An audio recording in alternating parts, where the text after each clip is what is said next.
আসসালামু আলাইকুম, আমি মোহাম্মদ জিফুল।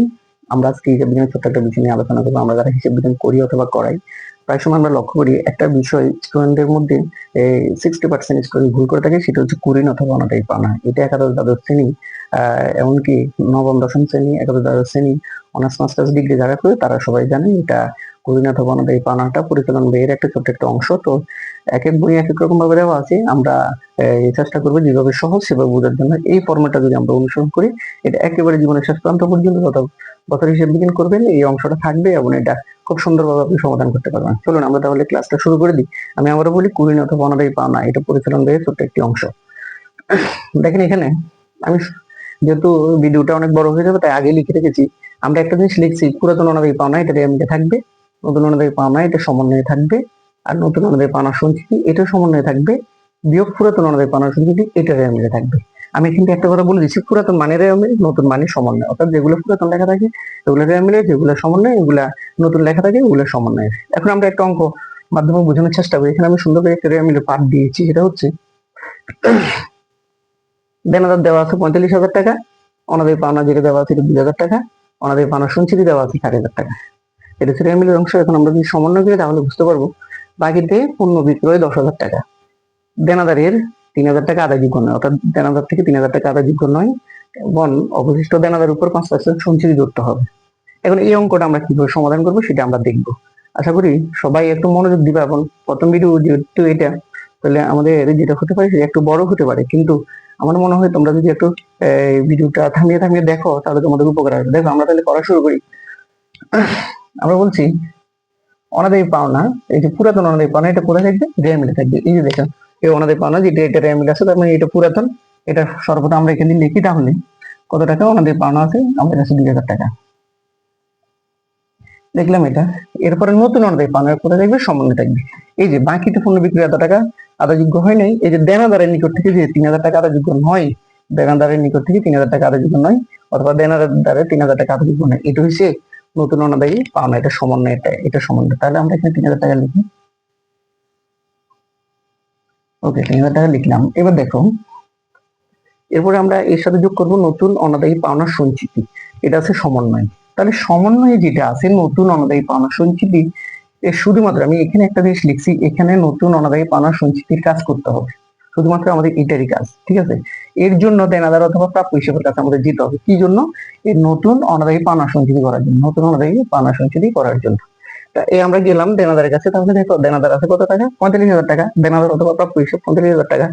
এর লগে আমরা কি করবো, দাঁড়ে অলিখিত বিক্রয়। আমি একটা কথা এখানে পরিষ্কার করে বলে দিই, সেটা হচ্ছে এখানে যদি নগদ অলিখিত বিক্রয় হয় তাহলে সেটা কিন্তু আসবে না, কারণ দাঁড়ে অলিখিত বিক্রয়ের সাথে দেনাদারের সম্পর্ক আছে। সেই জন্য এখানে দাঁড়ে অলিখিত বিক্রয় যেটা সেটা আমরা যোগ করবো। এই ধারে অথবা বাকিতে পণ্য বিক্রয় 10,000 টাকা, এটা আমরা যোগ করলাম। তাহলে কত টাকা হলো? 55,000 টাকা। এরপরে আমরা এখান থেকে নতুন অনাদায়ী পাওনা যেটা, এই যে দেখো নতুন অনাদায়ী পাওনা, এই নতুন অনাদায়ী পাওনা এটা দেনাদার ভিতর থেকে যেটা আমরা এখানে অন্তর্ভুক্ত করছি, সেই টাকাটা আমরা শুধু জাস্ট এখান থেকে বিয়োগ করে দিব।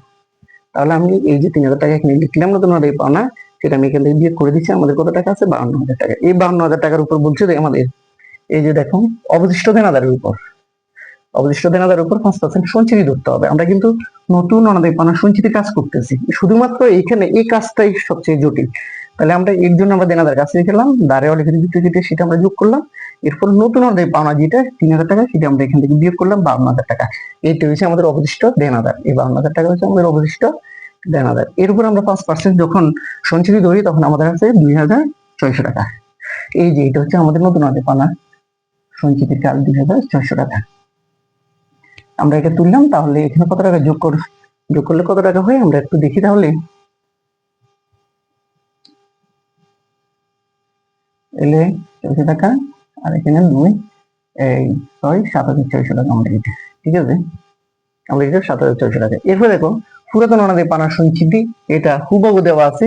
আমি বলছি পুরাতন মানে আমি যেটার সাথে সঞ্চিতি দেওয়া আছে এটা পুরাতন অনাদায়ী পাওনা সঞ্চিতি। পুরাতনটা এটা আছে কত টাকা? 4,000 টাকা। আমরা এখন এই 4,000 টাকা এখান থেকে আমরা বিয়োগ করবো। তাহলে আমাদের হাতে আছে কত? 3,600 টাকা।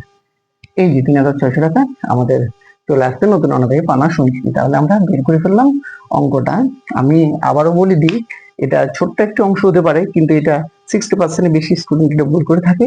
তাহলে আমরা এক একজন এক একভাবে করি, কোনোটা ভুল নয়, কিন্তু এই ফর্মেটটা যদি আমরা অনুসরণ করি তাহলে আমরা নবম দশম শ্রেণী, একাদশ দ্বাদশ শ্রেণী, ইন্টারমিডিয়েট, অনার্স সবকিছু আমরা এগুলো শেষ করতে পারবো, অনার্স মাস্টার সব জানি। হ্যাঁ, আমি আরেকবার করি, নতুন করে একটু বলে দিই। দেখো এখানে শুধু এই 4টে লাইন আমাদের মনে রাখলে হবে। পুরাতন অনাদায়ী পাওনা সঞ্চিতি মিলে থাকবে এই যে এটা, নতুন অনাদায়ী পাওনা সঞ্চিতি সমন্বয় থাকবে এটা হুবহু এই সমন্বয়, এটা আমাদের যেটা ধরতে হবে, দেনাদার থেকে তার আদায়যোগ্য নয়, এটা হচ্ছে নতুন অনাদায়ী পাওনা। পাওনা এটা সমন্বয় আছে। নতুন অনাদায়ী পাওনা সঞ্চিতি, এটা অবশিষ্ট দেনাদারের উপর 5% সঞ্চিতি ধরতে হবে, শুধুমাত্র এই কাজটা, এটার কাজ, এটা আমি লিখে দিয়েছি এখানে। এর জন্য দেনাদার কাজ দিতে হবে। দ্বারা অলিখিত বিক্রয় যদি থাকে, আমি আবার বলি এখানে নগদে অলিখিত বিক্রয় হলে আসবে না, দ্বারা অলিখিত বিক্রয়ের সাথে দেনাদার সম্পর্ক, সেজন্য দ্বারা অলিখিত বিক্রয়টা এখানে অন্তর্ভুক্ত করেছি এবং এটা এখানে এটার সাথে যোগ করেছি। এরপর নতুন অনাদায়ী পাওনা যে 3000 টাকা আছে, এই 3000 টাকাটা আমরা যোগ করে দিব। এটি হচ্ছে কি অবশিষ্ট দেনাদার, এর উপর 5% ধরতে হবে। আমরা 5% ধরি, আমরা এখানে বসাবো, যেহেতু এটার কাজ। তাহলে আমরা এখানে বসে আমরা 3টা যোগ করছি এবং পুরাতন অনাদায়ী পাওনা সঞ্চিতি যেটা, সেটা হচ্ছে এই রেমিলেটটা আমরা লিখে দিয়েছি। সেটা বাদ দেওয়ার পর আমাদের অনাদায়ী পাওনা অথবা কুড়ির বের হয়েছে 3600 টাকা। আশা করি তোমরা বিষয়টা বুঝতে পারছো। তো হিসাব বিজ্ঞানে যদি আর কোনো এই সংক্রান্ত আমরা আরেকটা ক্লাস নিব। এরপর যদি কারো কোনো প্রশ্ন থাকে তাহলে আমাদেরকে কমেন্ট বক্সে অবশ্যই জানাবা। কারণ আর তোমাদের যদি ভিন্ন কোনো মতামত থাকে আপনাদের বা তোমাদের, তাহলে কমেন্ট বক্সে জানিয়ে দিলে একটু উপকার হবে। কারণ আমরা জানি ছোটখাটো বিষয়গুলো থেকে আমরা অনেক কিছু শিখতে পারি। সবাই সুন্দর ক্ষমার দৃষ্টিতে দেখবা। সবাইকে অসংখ্য ধন্যবাদ। আসসালামু আলাইকুম রহমতুল্লাহ।